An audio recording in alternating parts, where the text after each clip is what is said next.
And now it's time for this hour's news review. The Iraqi Prime Minister says his country no longer needs American combat troops, and a formal time frame for their withdrawal would depend on the outcome of his talks with U.S. officials.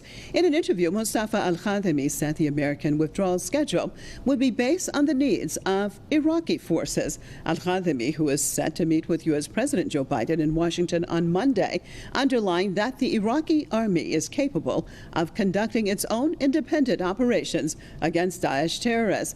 However, the premier said Iraq will still ask for the U.S.'s help for training and military intelligence gathering in its fight against terrorism. The U.S. agreed in April to remove over 2,500 combat troops out of Iraq, but no timeline was announced. In January of 2020, Iraq's parliament issued a resolution demanding the government to expel American forces from the country. I'd like to welcome my guests to this news review. Kevin Baird, author and Middle East expert out of Madison, and Jason Unruhe, political commentator out of Niagara Falls, Ontario. Thank you both for being with us on this news review. Well, Kevin, your perspective. I mean, the Iraqi Prime Minister is going to be meeting Biden tomorrow. Do you think that they will come to a conclusion and set a time frame for American troops to withdraw from Iraq? Well, they might. And if they do, though, I'm afraid that it might be another disguised fake withdrawal.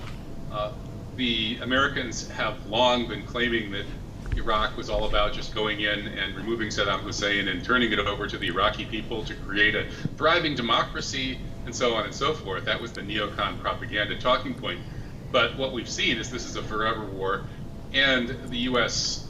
Strategists want to keep something from this misadventure that's cost the United States many trillions of dollars, by some estimates $6 or $7 trillion that have been basically flushed down the proverbial toilet here.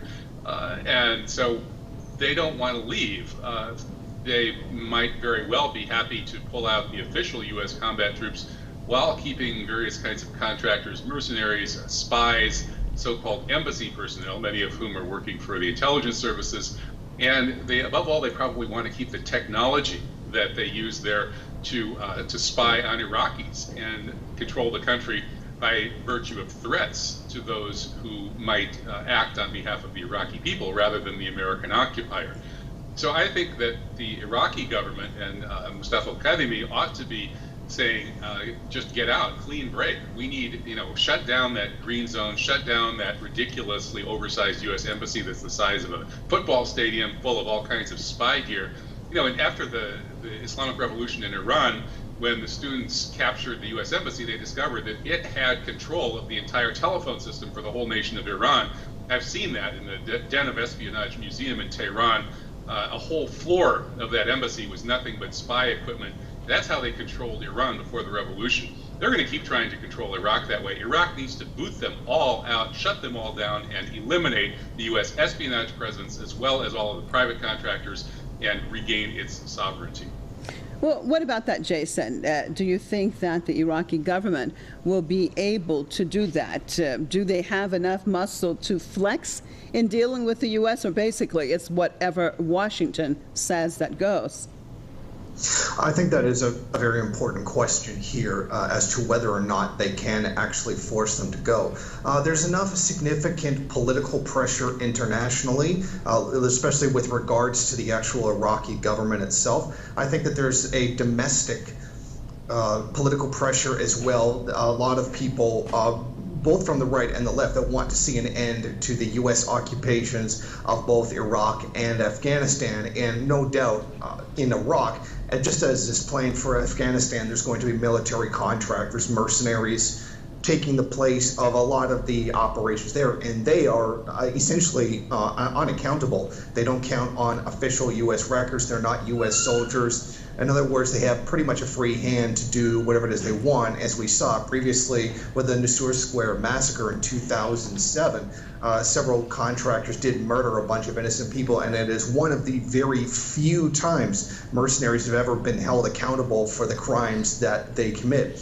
But I think that, generally speaking, unless the United States accepts leaving and does it, forcing them to leave is another question. There have been countries that have been trying to force them to leave for decades, much longer than they've been inside of Iraq. But I don't think that they necessarily have the actual muscle to do so, although I do believe that a lot of the rockets that are being fired into their military bases by local militias, certainly giving them an incentive to do so if official combat operations are indeed over.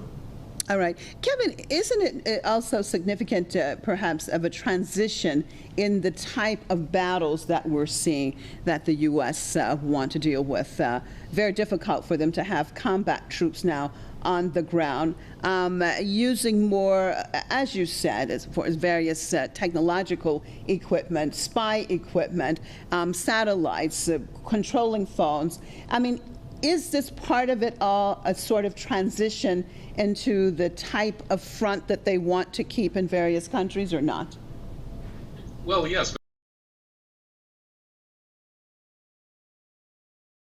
Jason, let me get Jason back in on this, just about out of time. Jason, your take. I mean, is this significant of a transition in the type of wars being fought by the Americans, or is it because they have not been victorious in any war, basically, since World War II? Your assessment of that side of things?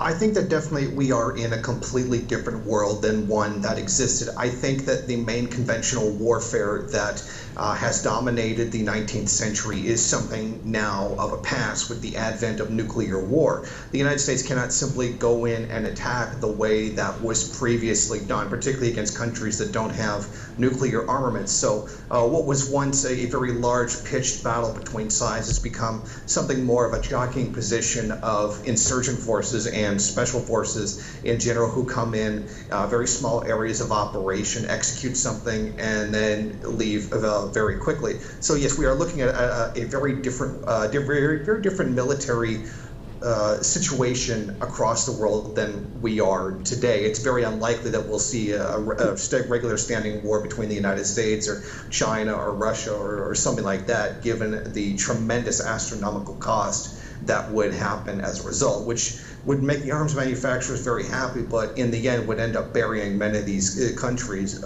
beyond saving. But I think that the main point here that should be said is that these remaining U.S. forces will remain in the country because they do need to maintain U.S. control over the country. They have to make sure that it doesn't pivot towards China, pivot towards Russia, etc. And having that kind of need for watching over their investments, so to speak, is the main thing that the United States wants here. Okay. On that note, appreciate both of you being with us. Kevin Baird, author and Middle East expert out of Madison, and Jason Unruhe, political commentator out of Niagara Falls, Ontario.